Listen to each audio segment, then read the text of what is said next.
Hello and welcome to episode 32 of the Rollo and Slappy Show. Today is March 27th, 2016. I am Rollo McFlugel, and with me is Slappy Jones 2, and we are both of McFlugel.com. The show notes page for this episode is McFlugel.com/32. Before we get started with this episode, I want to bring a point of clarification up, or not even clarification, but kind of put a tie or bow on a story that I told last week about my experience with customs, where they stole a sausage from me that I was trying to bring from the Frankfurt airport in Germany back to Philadelphia. And I did go on the customs site, and it said, animal products and meat, kind of a quick, can you bring it or can you not? And next to sausage, it said no. So I don't know what the reasoning is. I know we import sausage from around the world all the time. But that's that. At least I know that while it may be a bad rule, and I may disagree with it, that at least the agent didn't just make it up on the spot herself. So with that, I'll pass it over to Slappy, and he's going to introduce our topic for us. Yeah, thank you, Rollo. Thank you, everyone, for joining us today. We have a bit of sad news, but before I get to the sad news, I just want to give a little plug for Liberty Memes and the great job they did today. It was kind of funny. They went and found a couple police departments' Facebook pages, and the cops are taking selfies with the dried up plants they seized and some cash, and they completely trolled LaPel, Indiana's police department to the point they shut down their Facebook page. There's a couple others, Redford Township in Michigan, and another one that seized cough syrup, literally cough syrup. So check out Liberty Memes on Facebook. They're pretty good. But on to the bad news.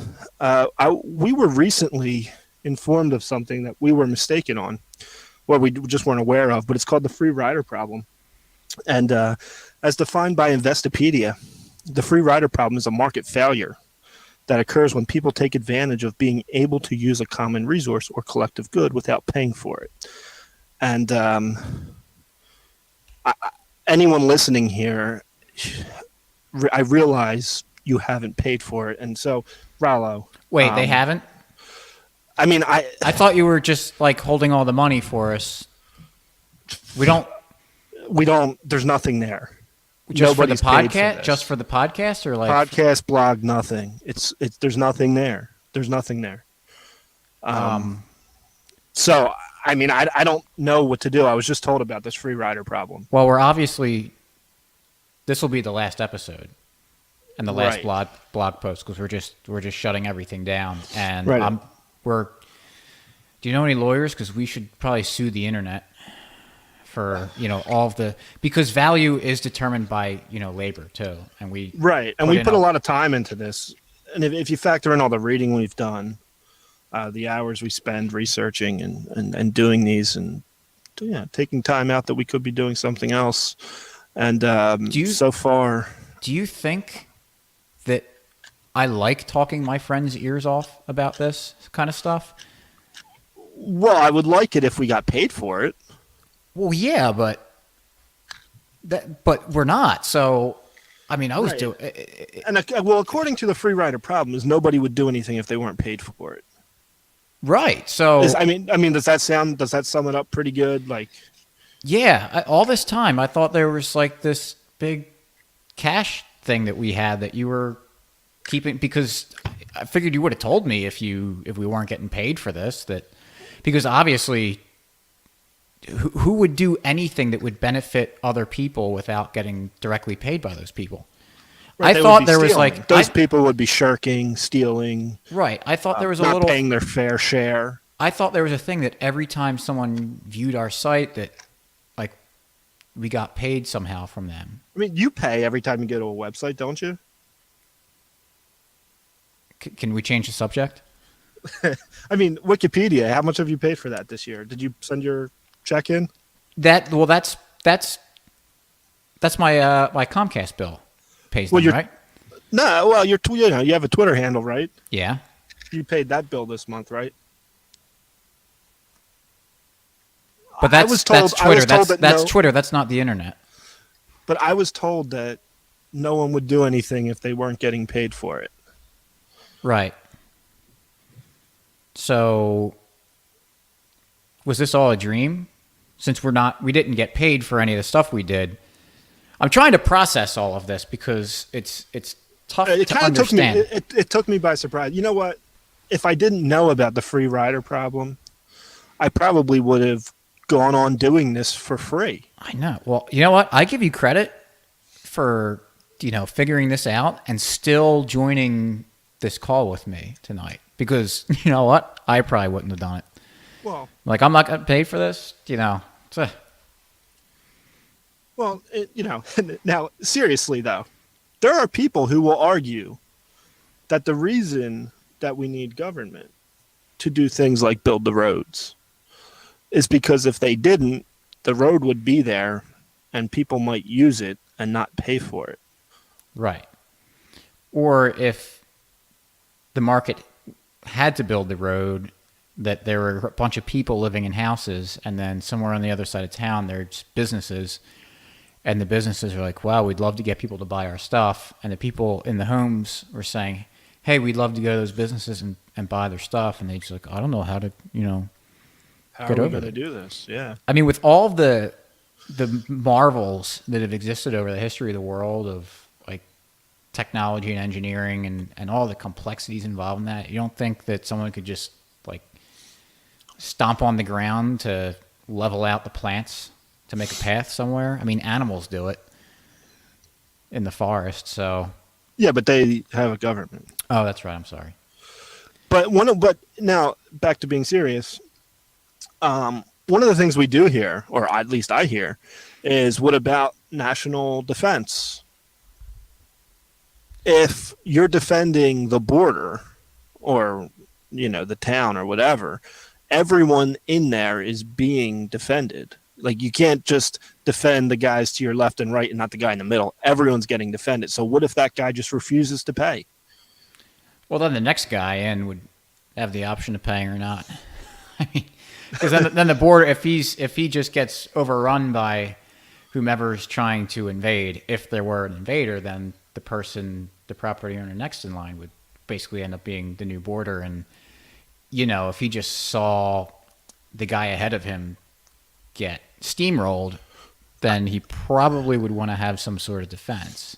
All right, but what if, so for example, it's like businesses in Indiana, Chicago, they're in the middle of the country.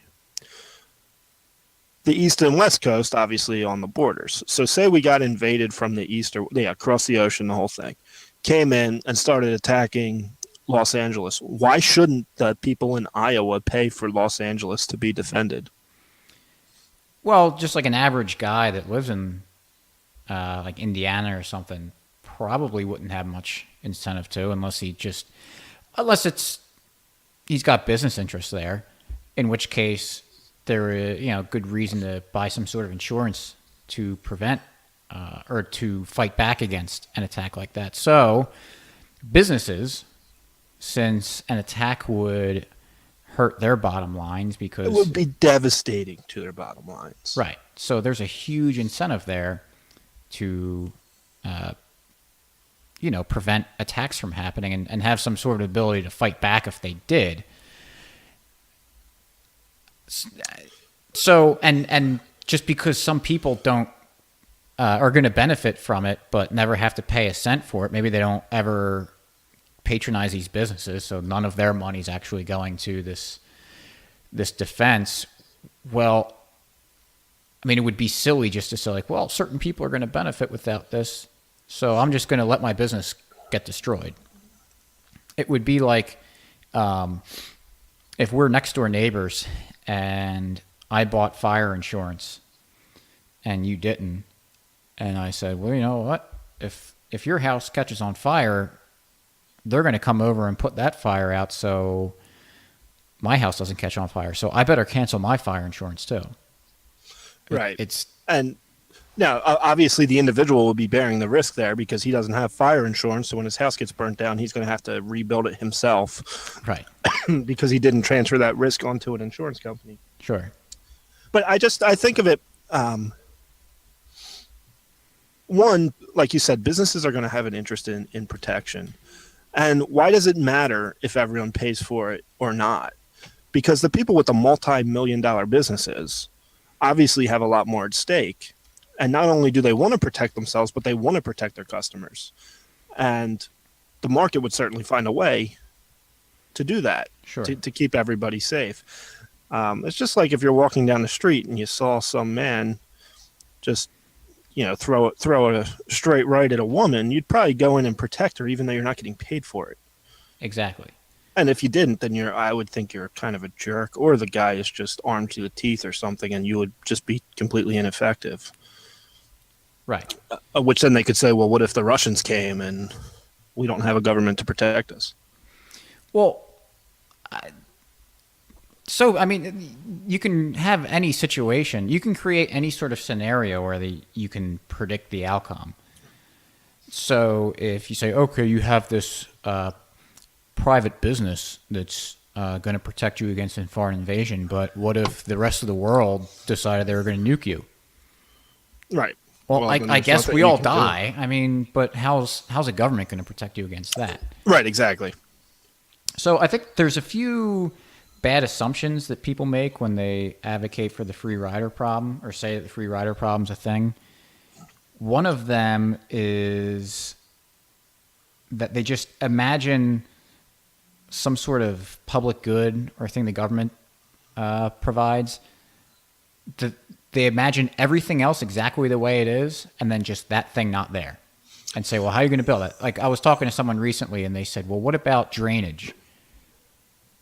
Why would a business supply a sewer system when maybe people across the street and other businesses on the street are going to benefit from it? They don't have to pay for it. Why would one business build a drainage system? But what if the government disappears? The drainage systems disappear with it too? And if you were starting from scratch, you don't think that would be taken into account when they're building a building that, oh, hey, there's going to be water building up. Let's make sure it's got a place to go. Well, just another thing. I never really understand why positive externalities are viewed as a bad thing. So Right. What if I want to protect my house and I want to live in a safe neighborhood and I'm willing to pay for the entire neighborhood to be safe? Why is that a bad thing? Exactly. I guess they're just saying that you wouldn't ever do that. Right, but people do that. All the time in all sectors of... I mean, one of your favorite examples is keep taking care of your house and property values. Right. Why do people take care of their house? They're not forced. I mean, maybe there are. I bet you there are laws about high grass. There are some. But that's not why people do it. People are never like, oh, I better cut the lawn or the cops are going to come arrest me. Right. Well, we both own houses and we both have to cut the grass, and maybe it's that it's going on 2 weeks, a little bit past that since we've mowed the lawn, and part of it's like I don't want to be the neighbor, the guy on the street that hasn't mowed his lawn for a while. Yeah, Looks like having an idiot. some personal pride a little bit, taking care of your stuff. Right. And so, but people benefit from that. Right. And so, should I charge people? Or is there any reason why they would be responsible to pay you? Exactly. If someone's property value goes way up because you did new updates on your house and so did your neighbors, but the one neighbor didn't, but now his property value is a little higher, does he somehow owe you for that? What about taking a shower every day? Exactly. Do people owe you for that because they benefit? That's the other bad assumption that they make is that, or I don't even know it's an assumption they make, or assumption that they don't make. Literally everything that we do is some sort of positive in the world is an externality that other people, me going to work every day is an externality for basically everyone else. I go out and buy food. Maybe since, me going to work is a benefit to you, I should make you pay for my food. That's only fair. Yeah, it's absurd. And, sometimes going back to the property thing, I think I was able to buy my house for a little bit under what the value would be normally because the neighbor to the north of me has a haunted house, basically, and woods and overgrown stuff. It looks terrible. So Yeah, so you can buy things for, under their value. And would you want to live in an area that's unprotected Right. and has no way to be protected? Don't you think that's something? I mean, when people buy houses today, one of the things they always talk about is the school district and how are the taxes. That's what I normally hear. But people look into things. They don't just go places and then go, oh, well, now we're totally unprotected and it's dangerous to live here. However, if there was an area, and this is up to the market, that if there was an area that didn't want to be protected, I'll bet you their land would be pretty cheap. Oh, yeah. And it would be a way for people to buy a home, be a little less safe, but it'd be a lot less expensive too. And people can choose to do that. Right. It reminds me of a story. It was probably over a year ago. It was in the paper, and it was about this couple who didn't realize they were buying buying a house next to an oil refinery. And They closed their eyes when they looked at it. apparently, the husband has some sort of breathing condition, so the air where they live, it's not as fresh and clean as it might be in other places. So they're saying, this isn't right. They're polluting us. And didn't you do like Google Maps and kind of look around to see that huge thing right next to you? Or when you walked at the house and saw, smoke coming out, not even smoke, water vapor coming out from, cooling towers or something, or see these towers and everything. Oh, maybe that's something we should look at.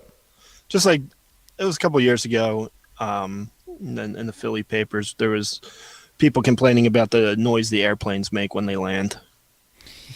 Like you didn't see Philadelphia International Airport when you bought the home. Right.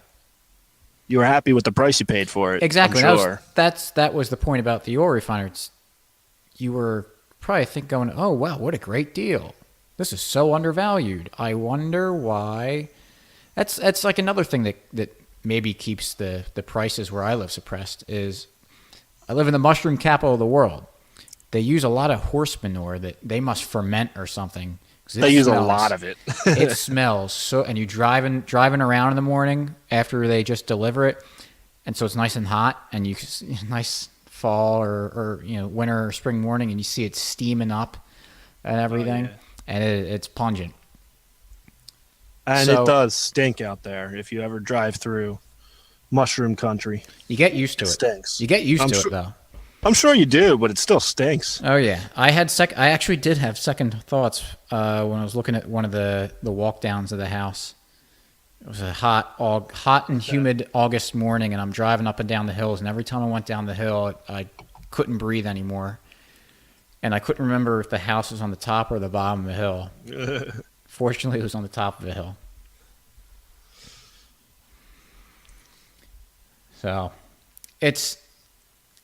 I really don't get the free rider problem. It's because it takes 3 seconds to think about, to say, oh, well, that doesn't actually make sense. I wrote the rebuttal to Lynn Paramore Stewart that I wrote? Yeah, yes, I do. About how... Yeah, that was pretty good, actually. Well, actually, we need government because they supply us with streetlights. And so I wrote an article replying that, no, you don't. Actually, I think I wrote the first one was about how you could just go online and buy materials for a street light or just buy an actual light for outside for really cheap just to prove a point. And so she actually responded to me on Twitter and saying, what happens when the government doesn't provide... I asked, we were going back and forth, and I said something to what happens when government doesn't provide you with a street light? And she says, well, I guess I can't go outside. I said, but I thought they took care of that for you. So where can you not go outside? Well, it was, and she didn't reply after that. Yeah, or something. It was done. I remember when that was going on because I lived in an apartment at the time, and I'd go out for walks at night and listen to podcasts or whatever. And I remember the neighborhood I was walking through, and we might have even been texting about the article. I don't remember, but I realized there were no streetlights there.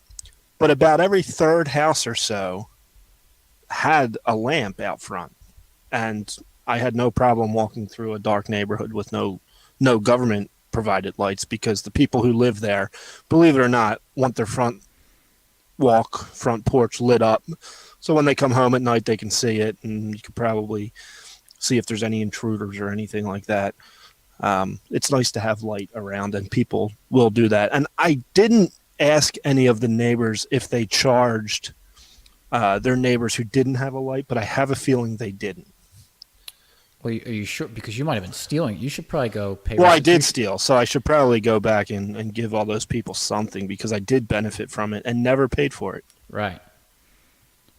Do you have a light in front of your house? I do on my front door. Do you but have I don't have a lamppost at the corner at the street. Okay, because I don't either, and I normally don't keep my light on my front yard or on my front door. But if I did have a street light, I would have a collection basket out there. And maybe lock up the people who don't put something in there. But well, of course, that's only fair. Right. Also, and I talk about this all the time, but it's another example of it. My neighbor goes around and plows everyone's driveways for him when it snows out with his tractor, and plows part of the street too. Right, and then he goes around and collects money from everyone. Yeah, well, actually, he sends armed men who wear badges. Does he really? Yeah. Well, that makes sense. That's the only way to do it. So yeah, that's good. But actually, I'll bet you appreciate that and like him, and maybe even send a case of beer his way or something. I did send him a case of beer, and now that I have a tractor. But who asked you to do that? Sorry. So he plows your driveway, your street, whatever, your driveway. What did he leave a note that says this is worth one case of beer? Why did you give him beer? I don't understand that. If nobody forced you to, why did you do it? I don't know. Maybe because I'm trying to be a nice neighbor and I appreciate that he did something for me. So common decency, gotcha. Yeah. Because at that point I had 2 hand shovels, and that was the blizzard we got last January. So I would have had to shovel 16 inches of snow by hand, a nice 100-foot driveway. That would have been fun. Yeah. But it actually makes you wonder. The people who argue about the free rider problem makes you wonder about them. Like, what goes on in their head? Like, you really wouldn't do things if you didn't get paid? Right. And that sounds weird. I can't imagine, because the vast majority of people that I know are nice people, and they're good. They don't expect money for that stuff. They do nice things out of the kindness of their heart because they like being nice and not being a jerk. Right. So it's so funny that it's a contradiction of their own lives, basically. But really, if someone wanted to, well, go ahead. But everyone knows you're the guy who doesn't participate. Like, it makes you less willing to help the guy. Your neighbors talk about you a little bit. Nobody wants to be that person. Exactly. Maybe some people do, but, that's up to them. Most people want to participate in society and have friends and get along with their neighbors. Oh, yeah. Makes life a lot better. Yeah, so anyway, we don't see the free rider problem as a problem at all. I don't know how people will say that's a market failure. It doesn't make sense because you see it all around. I think it's one of those things where it's just always said that people don't even question it. They just think, oh, that's what it is. It's got to be. Well, they learned it in school, so it must be right. Right. Because it kind of, not to act like people are really stupid or anything, but it kind of makes sense if you don't think about it at all, to say that, oh, well, there are certain things the government provides that it would be difficult to get everyone together to pay for it, so it's just easier to have everyone pay into a big pool that's taxes, and then the government manages these certain things. So if you only think about it that far and don't question any of that, or have any sort of imagination to think, well, how else could it be done without using taxes in the government, then I guess you're going to think that way. Right. So do yourself a favor and just question things a little bit and try to think through it. I agree. So how about a free market story? I have one. Oh, great. Because I was thinking of that's half the reasons I was pausing, because I was trying to think of come up with something. Yeah, because we didn't talk about it beforehand. Yeah, well, we didn't talk about this. So, but I don't think I brought this one up before, but we have Well, if we you meet did, with, it's okay because I bring up the tractor and plowing every single episode. yeah, 1971 tractor. Yeah, never forget that one. Anyway, we meet with a group of guys once a month, and we talk about whatever we feel like talking about. Everyone gets 10 minutes to talk. Yeah, we're definitely the cool kids in school. But we enjoy it. We have a good time, have a couple beers, smoke a cigar. And this week, one of the guys brought up uh, businesses moving to the internet, going virtual, and people buying groceries online and clothes online and almost everything online. And I don't know that he was saying it's a bad thing. I think he was just pointing it out that brick and mortars are possibly going to go away or that we'll have less of them, which I don't know. I mean, maybe we will not have them one day, but I think people value shopping. But anyway, I like to smoke cigars. And one thing I've noticed over the last 10 years is cigar shops are changing. And in part because buying cigars online is way cheaper than going into the store to get them. However, this is just literally over the last 10 years, I knew where a handful of shops were. None of them had a lounge. There was one in the city that had a lounge, in the city being Center City, Philadelphia. But most of the shops in the suburbs did not have a lounge, a place to smoke. Now, when you walk in, almost every store has one. And either they move to a bigger location to get one, or they set up chairs in the center, and it's a nice little place to sit.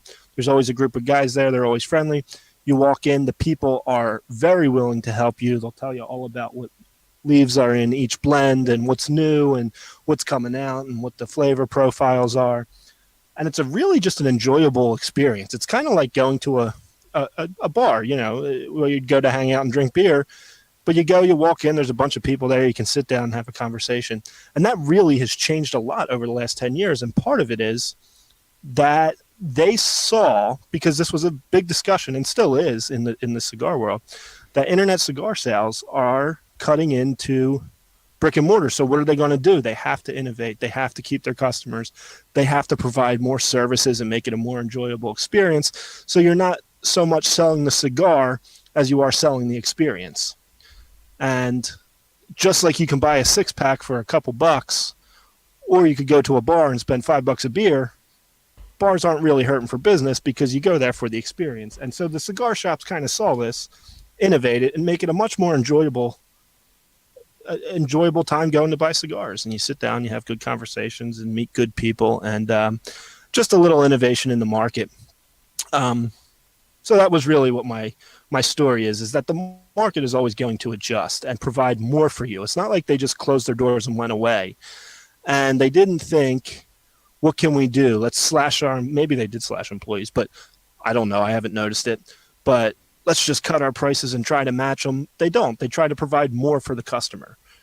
So I think that's just an interesting aspect of the market that's pretty cool and makes smoking cigars a lot more fun, where you used to walk in, go in the humidor, pick up a couple things and walk out. Now you get to know the people who work there and the people who patronize the establishment. So that's my free market story. Did you have anything to add from our monthly meeting? Just that, well, I just kind of thought of this. The show The Office was about a small paper company that was trying to compete against the big guys. And one of the things now they weren't trying to compete against, well, they were actually trying to compete against online retailers. And when they went on their sales pitches, a lot of times when they would, on the TV show, some going on a sales call, they would say, we can't compete with the prices of the big companies like Staples or whatnot, but what we can do is, great customer service and reliability and blah, blah, blah, and we'll deliver your paper. So there's another example on a fictional TV show where they're showing how businesses have to compete because maybe they can't lower their prices. Maybe it's the nature of the business that the online retailers or maybe the big stores have the economies of scale where they can sell for much cheaper prices. So they got to find another way to stay competitive. And it's not always about what the price is.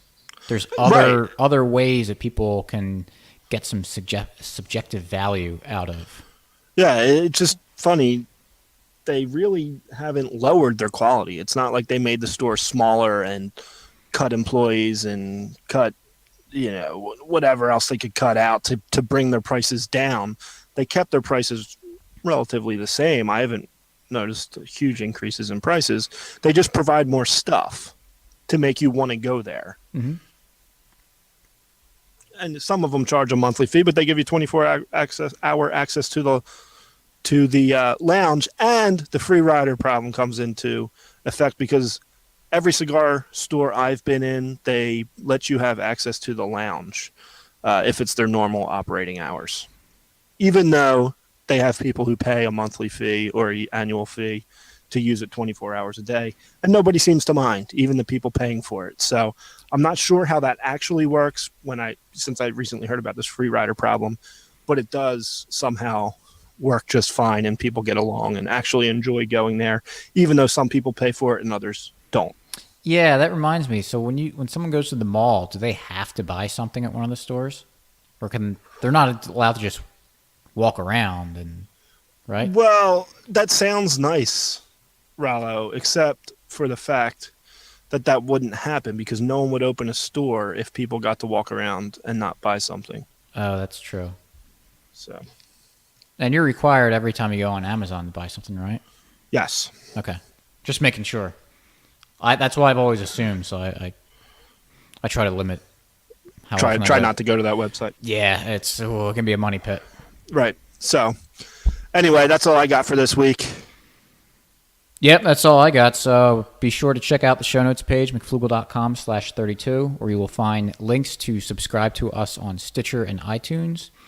Also, you can find us and subscribe on YouTube, where we have the podcast episodes and other videos we're putting out, trying to get a lot of the articles in spoken form. So if you don't like reading, you can just listen to one of us talking. Also, like us on Facebook and follow us both on Twitter. All those links will be in the show notes page. So, yeah, thanks. and if you know anyone, any newbies to libertarianism, people who sound like maybe they're interested but they're not getting it, tell them to check out our website. Not all of our articles, but a majority of them are geared toward people just learning, trying to get basic economics down and libertarian thought, and send them the podcast. I think they'll enjoy it. If you have any questions or comments, send them on the website. We'll respond. We'll have a discussion. If you disagree with us, please tell us. We'd be happy to defend our stance. All right. With that, thanks for listening. We'll see you next week. Have a good week. Peace.